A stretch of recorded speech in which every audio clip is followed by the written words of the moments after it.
Hello friends, welcome back to Deepti's green garden. बहुत दिनों से कोई वीडियो नहीं डली है क्योंकि मैं आई हुई हूँ अपने मम्मी पापा के पास और हमने मिलकर की है कुछ छोटी सी शॉपिंग जो आज मैं आपके साथ शेयर करने वाली हूँ। और साथ ही मैं आपको बताऊँगी प्लांट को रीपॉट कैसे करना है और प्लांट्स की रूट प्रूनिंग कैसे करनी है। तो सबसे पहले ये जो आपने देखा वो था मुसेंडा का प्लांट, बहुत ही खूबसूरत और हेल्दी।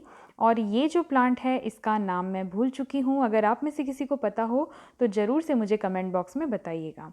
ये जो प्लांट है बहुत ही खूबसूरत, इसके फ्लावर्स आते हैं, वो नर्सरी वाले भैया कह रहे थे, लेकिन इसकी जो जड़ें हैं आप देख सकते हैं पॉलीथीन से बाहर ओवरग्रोन हो चुकी हैं।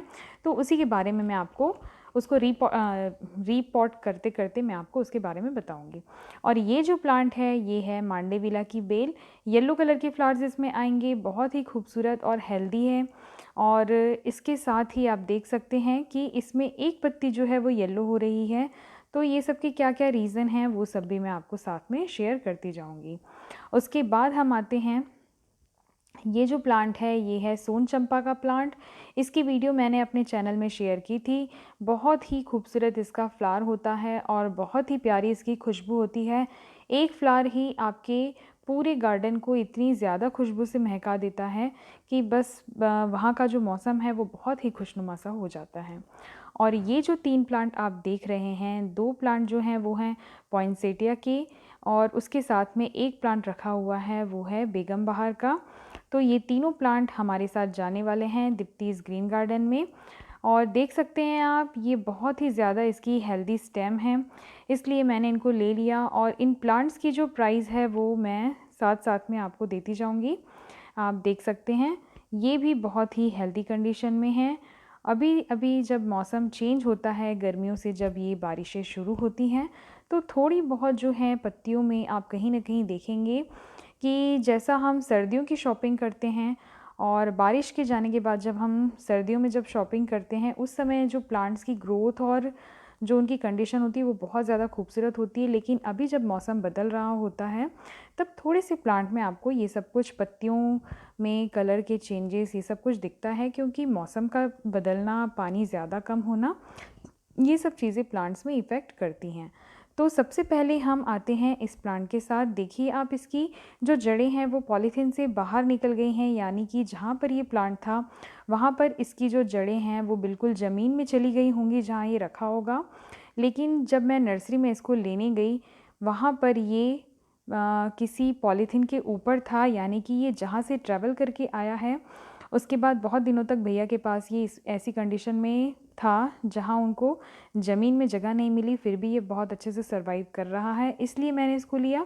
लेकिन अगर जब आप लेने जाते हैं नर्सरी में और ज़मीन से उखाड़ कर आप लेते हैं तो थोड़ा सा इस तरीके के प्लांट को लेने से बचिएगा, क्योंकि ऐसे प्लांट जो होते हैं अगर मौसम सही नहीं रहा और आप बिगिनर्स हैं तो आपके साथ धोखा हो सकता है कि ये प्लांट सर्वाइव ना करे और आप बिल्कुल डिप्रेस हो जाएं कि ये मेरा प्लांट ख़राब हो गया। गलती आपकी नहीं है, उस प्लांट को ज़मीन में रहने की आदत थी और अचानक से जब हम उसे छोटी जगह देते हैं तो वो प्लांट सर्वाइव नहीं करता है कभी कभी। इसलिए अगर गलती से आप ऐसा प्लांट ले आते हैं तो उसे आप एक टब में थोड़ा सा पानी भर कर रख दीजिए कुछ घंटों के लिए, और उसके बाद फिर आप 2-4 दिनों के बाद उसे धीरे से रिपॉट कीजिएगा।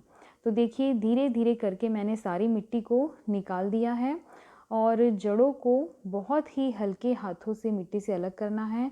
और जब आप ये काम करते हैं तो कम से कम 24 से 48 घंटे पहले इसमें पानी डालना बंद कर दें, ताकि जो जड़ें होती हैं जब गीली गीली मिट्टी के संपर्क में होती हैं तो बहुत जल्दी टूट जाती हैं।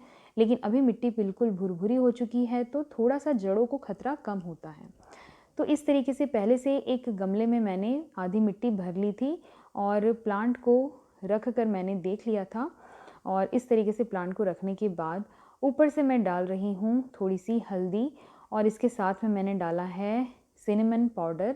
ये दोनों जो हैं फंजीसाइड और एंटी बैक्टीरियल होते हैं, फंगस को एंटी फंगल होते हैं, फंगस को क्रिएट नहीं होने देंगे इस मिट्टी में। और ये जो प्लांट है बहुत अच्छे से फ्लावरिंग भी करेगा आगे जाकर। तो अब बारी आती है हमारी इस मांडेविला बेल की।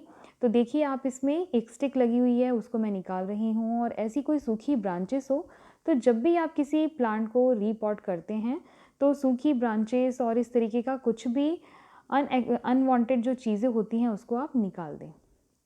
इसे भी हम सेम प्रोसीजर कर रहे हैं। धीरे धीरे हल्के हाथों से ही आपको इसकी जड़ों के साथ काम करना है, ऊपर से और नीचे से धीरे धीरे से जड़ों को थोड़ा बाहर निकालना है, ताकि जो उनकी हैबिट हो गई थी उतनी सी जगह में रहने की, अब उसे बड़ा घर देना है तो उसे थोड़ा सा हमें मिट्टी से अलग करना होगा। और अब बारी आती है हमारी इस तीसरे प्लांट की। आप देख सकते हैं छोटे से गमले में ये लगा हुआ है, वो दोनों प्लांट पॉलीथीन में थे। तो जब हम किसी एक पॉट से दूसरे पॉट में दूसरे प्लांट को डालते हैं, ये देखिए, तो ये जो प्लांट था छोटे से गमले में था और पूरा रूट इसका जो है बाउंड हो चुका था। तो रूट बाउंड होने की वजह से अब इसके पास ना तो जगह थी कि ये आगे बढ़ पाए, इसलिए इसकी ग्रोथ नीचे से जड़ें भी अपनी ग्रोथ करना बंद कर दे रही थी और ऊपर से भी प्लांट धीरे धीरे अपनी ग्रोथ को बढ़ाने में सक्षम नहीं था, इसलिए दोनों जगह से, ऊपर और नीचे दोनों जगह से इसकी ग्रोथ होना रुक सी गई थी। तो इसीलिए हमें जब इस तरीके से प्लांट को चेक करते रहना है, ऊपर से ही हमें समझ में आ जाता है कि जड़ें जब बाहर आ रही हैं मतलब अब इसके लिए जगह कम हो रही है, अब हमें इसे थोड़ा सा बड़ा घर देना पड़ेगा।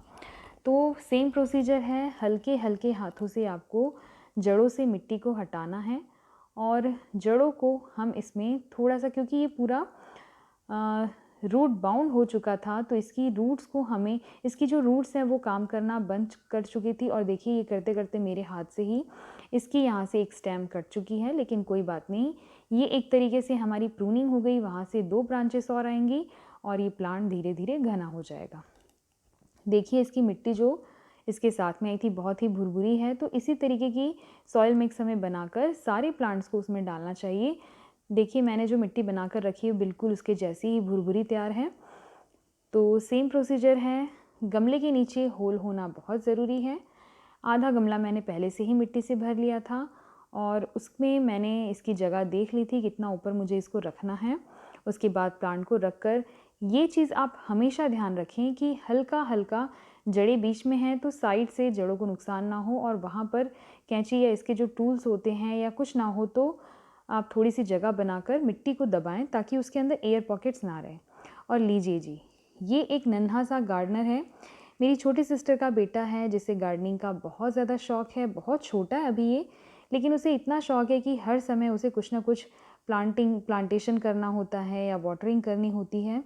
तो आज ये देखिए कर रहा है, थोड़े से प्लांट्स ये अपने हाथों से लगाना चाहता है। तो बच्चों के लिए या बिगिनर्स के लिए सबसे अच्छे प्लांट होते हैं रेनी सीज़न में मॉस रोज़, आप सभी जानते हैं। और इसकी एक पूरी वीडियो जिस पर पूरी जानकारी है मैंने अभी अभी लास्ट जो वीडियो थी इसी के बारे में डाली है, अगर आप चाहें तो मैं लिंक नीचे दे दूँगी, आप उसे ज़रूर से चेकआउट कीजिएगा। ये देखिए जब भी हम इसकी प्लांटिंग करते हैं और ख़ास करके बच्चे, तो कहीं ना कहीं से ब्रांचेस टूट ही जाती हैं, लेकिन इसमें कोई चिंता वाली बात होती ही नहीं है। बहुत ही हार्डी, बहुत ही इजी ग्रोइंग प्लांट है, तो बच्चे बहुत ही आसानी से इसके साथ सीख सकते हैं, एक्सपेरिमेंट कर सकते हैं और इससे जो उनका कॉन्फिडेंस डेवलप होगा उसके बाद धीरे धीरे एक अच्छा गार्डनर बनने के लिए ये प्लांट उन्हें बहुत ज़्यादा हेल्प कर सकता है। तो देखिए वो खुद से ही इतना खुश होकर इस प्लांट को ग्रो कर रहा है। छोटा सा ये प्लांट है जिसे वो कितनी मेहनत से देखिए अकेले कर रहा है, ये बहुत खुशी के साथ कर रहा है। और छोटी छोटी सी कटिंग्स मैं इसको देने वाली हूँ जो वो अपने ही हिसाब से, देखिए फिंगर से उसने मुझे देखा था कि इस तरीके से होल करना होता है और वहाँ पर प्लांट्स को उसकी थोड़ी सी स्टेम को अंदर डालना होता है, तो वो खुद से ही बिना बताए ये सारा काम कर रहा है। तो है ना कितना ईजी प्लांट। तो इस तरीके के बहुत सारे प्लांट हैं, लेकिन अभी अगर आप करना चाहते हैं, लॉकडाउन पीरियड हर स्टेट में चल ही रहा है तो बच्चे भी घर पर हैं, अगर उन्हें शौक़ है या आप उन्हें कुछ सिखाना चाहते हैं तो मॉसरोस के साथ आप ये पॉर्चुला का मॉसरोस जो भी आपको मिल जाए, आजू बाजू कहीं से भी छोटी सी भी कटिंग्स आप बच्चों के साथ ही करवाएंगे तो उन्हें बहुत ज़्यादा खुशी होगी और एक कदम वो पर्यावरण की ओर बढ़ा सकेंगे। तो देखिए इस तरीके से हो गया हमारा सारा काम। बहुत अच्छे से उसने दोनों ही प्लांट को दोनों पॉट में लगा दिया है, तो देखिए बहुत खुश है वो। अगर आपने वीडियो अभी तक देखा है और अच्छा लगा है तो उसे लाइक ज़रूर कीजिएगा। मेरे चैनल पर नए हैं तो सब्सक्राइब भी कर लीजिएगा। Bye bye, take care, happy gardening.